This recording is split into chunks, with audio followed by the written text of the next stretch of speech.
안녕하세요. 손정식입니다. 오늘은 헐페스조스터 치료에 대해서 말씀드리겠습니다. 헐페스조스터 치료를 위해서 어떤 항바이러스제를 어떤 용량으로 며칠간 사용해야 되고 하루 약값은 어느 정도이고 근거 논문은 어떤 것이 있는 건지 정리해 보도록 하겠습니다.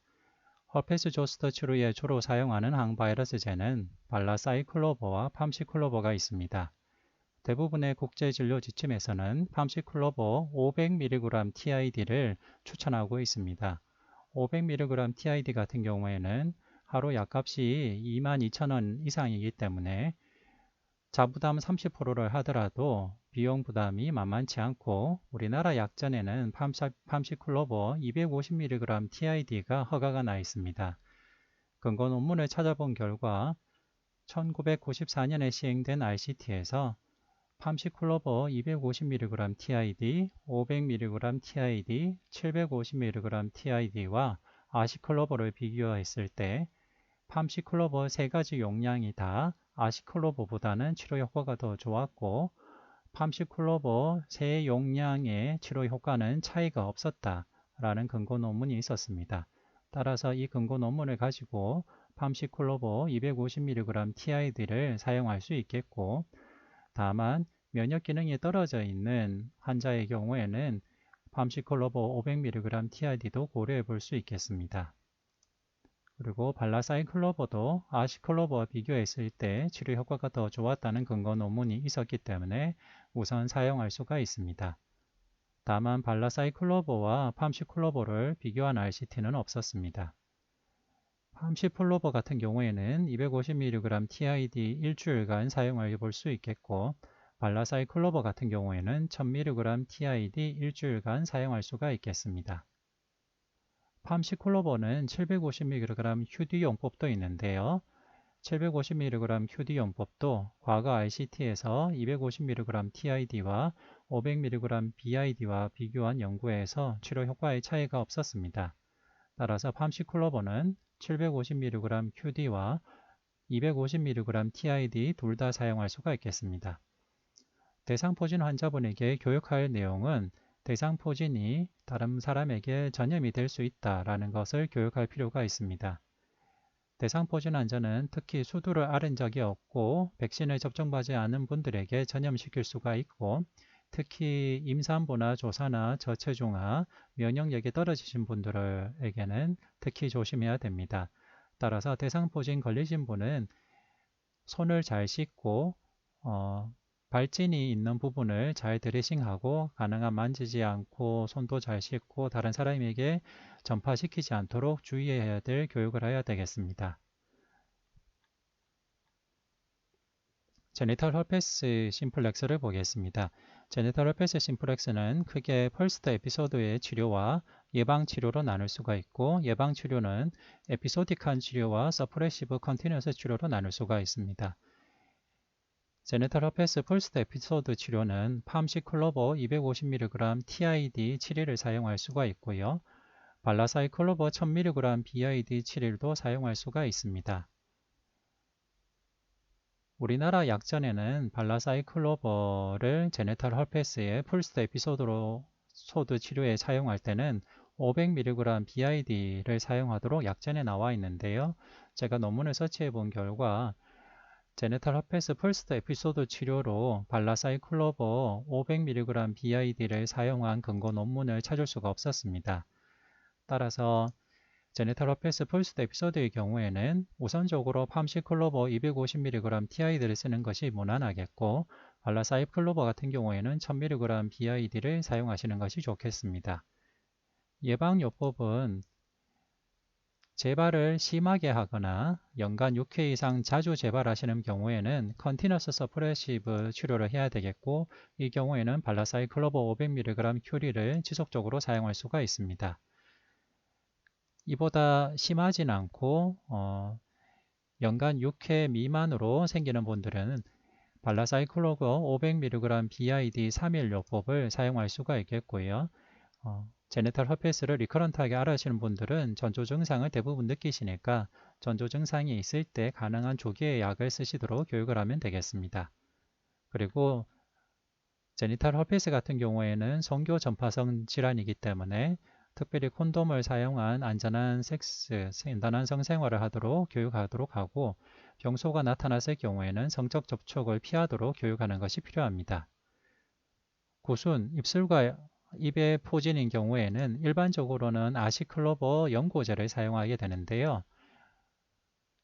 구순 포진이 심할 경우에는 발라사이클로버 2000mg BID 하루요법을 사용할 수가 있겠고 이것은 약전에도 등록이 되어 있기 때문에 처방할 수가 있습니다. 그와 함께 대상포진은 통증 치료가 매우 중요한데요. 제가 최근에 만난 환자분 중에 개인의원에서 대상포진 약물 치료를 하고 속이 메스껍고 답답해서 상급종합병원에 오신 분이 계셨습니다. 그분의 약전을 확인해 보니 팜시클로버는 제대로 처방이 되어 있었는데 통증약으로 울트라셋이 들어 있었습니다. 울트라셋에 들어있는 트라마돌에 따른 노지아로 생각이 되었고 그분은 트라마돌이 들어있는 울트라셋을 중단한 뒤에 노지아가 호전이 되셨습니다. 따라서 통증 조절을 위해서 트라마돌 제제를 사용할 때는 환자에게 이 약을 드시면 10명 중 한두 명 정도는 메스껍거나 토하는 경우가 있다라고 미리 사전에 교육을 하시면 좋겠고 그런 부작용이 우려가 될 때는 가바펜틴 같은 안티컨버전트를 사용하는 것이 좋겠습니다.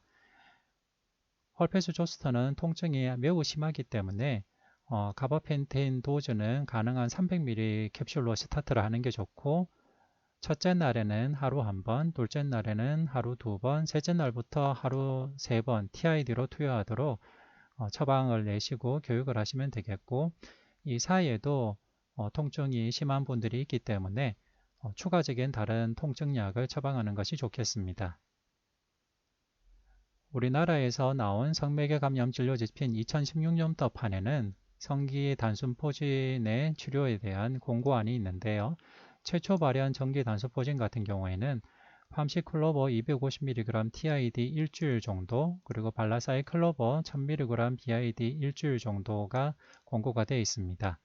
재발성 성기 단순 포진 같은 경우에는 발라사이클로버 500mg BID 5일, 팜시클로버 125mg BID 5일도 공고가 되어 있습니다. 그럼 각각 개별 약제에 대해서 보겠습니다. 판비어정은 750mg QD 용법과 250mg TID 용법이 다 가능하고요.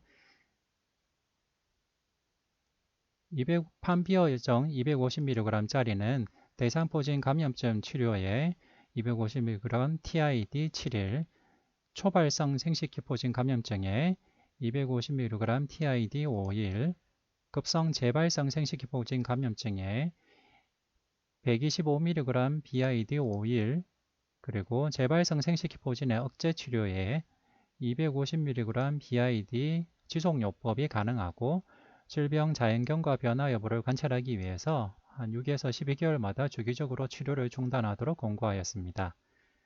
그리고 정구시기 또는 감염 후 증상이 나타나는 즉시 치료를 시작하는 것이 바람직하기 때문에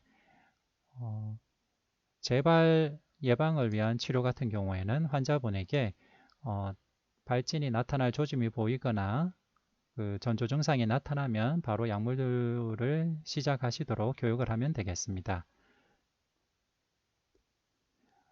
신장의 환자들에게 용량 조절이 필요하기 때문에 항상 약 처방이 전에 에스티메이티드 GFR을 측정하고 에스티메이티드 GFR에 따라서 도즈 어저스먼트를 해야 된다는 것을 꼭 기억하시면 좋겠습니다. 그리고 간장애 환자의 경우에는 대상성 간질환 환자의 경우에는 별도의 용량 조절이 필요치 않고 비대상성인 경우에는 권장 용량이 설정되지 않습니다. 하지만 대부분 대상성 간질환 환자를 보실 것이기 때문에 다행히 대상성 간질환의 경우에는 별도의 용량 조절이 필요하지 않았습니다. 발라사이클로버 500mg 제제의 경우에는 대상포진의 경우에는 1000mg TID 7일, 성기포진 감염증에는 500mg BID, 그리고 재발성의 경우에는 5일간, 초발의 경우에는 증상이 심하면 최대 10일간 사용할 수 있도록 권고하였습니다. 근데 앞서 말씀드렸듯이 성기포진의 초발 감염에서는 500mg BIG 제제의 근거가 될 만한 RCT를 찾아보지 못했습니다. 그래서 다른 지침에서 공고하듯이 1000mg BID를 사용하는 것이 좋겠습니다. 성기포진 감염증의 재발 억제를 위해서는 면역 기능이 정상인 분은 250mg BID 또는 500mg QD를 사용하면 되겠고요. 6개월에서 12개월 후 치료를 재평가하면 되겠습니다. 그리고 성기포진의 전염 감소를 위해서는 QD 500mg QD 사용이 가능하고 구순 포진에는 2000mg BID 1일간도 사용 가능하다는 것을 기억하시면 좋겠습니다. 전구 증상 또는 증상 징후가 최초로 나타나자마자 투약하는 것이 효과적이고 안전한 성생활, 특히 콘돔 사용을 유지하는 것이 좋고 병소가 나타났을 경우에는 성적 접촉을 피해야 한다고 교육하는 것이 필요합니다. 그리고 구순포진 경우에도 저림이나 가려움, 화끈거림 같은 초기 징후가 나타나자마자 약을 드셔야 된다고 교육하는 것이 필요합니다. 발라사이클로버의 경우에도 신기능에 따라서 용량 조절이 필요하기 때문에 크레아티닌을 체크하고 사구체 여과율을 추정해서 용량 조절을 하는 것이 필요하겠습니다. 간기능 장애의 경우에는 경증이나 중등도의 간경화 환자에서는 투여량 조절이 필요하지 않다고 되어 있었습니다. 네, 그럼 마지막으로 2016년 성매개 감염 진료 지침을 간략하게 한번 훑어보도록 하겠습니다. 네, 잘 아시듯이 1기 매독이나 2기 매독, 조기 잠복기 매독의 경우에는 벤자신 페니실린 240만 단위 한 번 근육주사로 치료가 될 수 있습니다. 다만 외래에서 종종 보는 기간 불명의 잠복기 사망의 경우에는 벤자신 페니실린 240만 단위를 주 1회 근육주사를 3주간 해야 되겠습니다. 그리고 임질의 경우에는 세프트리악손 500mg 또는 1000mg을 IM 또는 IB하고 아지스로마이신 1000mg, 1g을 단회 경구 투여하는 것이 권고가 되고 있습니다. 클라미디아 감염증의 경우에는 아지스로마이신 1000mg, 1g 1회 경구 투여 또는 독시사리클린 100mg BID 7일간이 사용 가능합니다. 그리고 성기 단순포진 같은 경우에는 앞서 말씀드렸듯이 최초 발현 시에는 팜시클로버 250mg TID 7일 요법, 발라사이클로버의 경우에는 1000mg BID 7일 요법이 가능하고 재발생의 경우에는 발라사이클로버 500mg BID 5일 또는 팜시클로버 125mg BID 5일이 사용 가능합니다. 예, 이렇게 헐페스 조스터 치료와 구순포진에 대해서 알아보았습니다. 저도 예전에 이런 환자들을 종종 볼 때마다 팜시클로버 용량을 어떻게 해야 될까 약값 문제도 있고 또 우리나라 약제내에 올라가 있는 용량과 국제적인 진료 지침에 나와 있는 용량이 달라서 좀 고민하던 때가 있었는데요. 이번에 한번 쭉 논문 리뷰를 하면서 근거들을 다 찾아서 정리해 봤습니다. 네, 도움이 되셨으면 좋겠습니다. 감사합니다.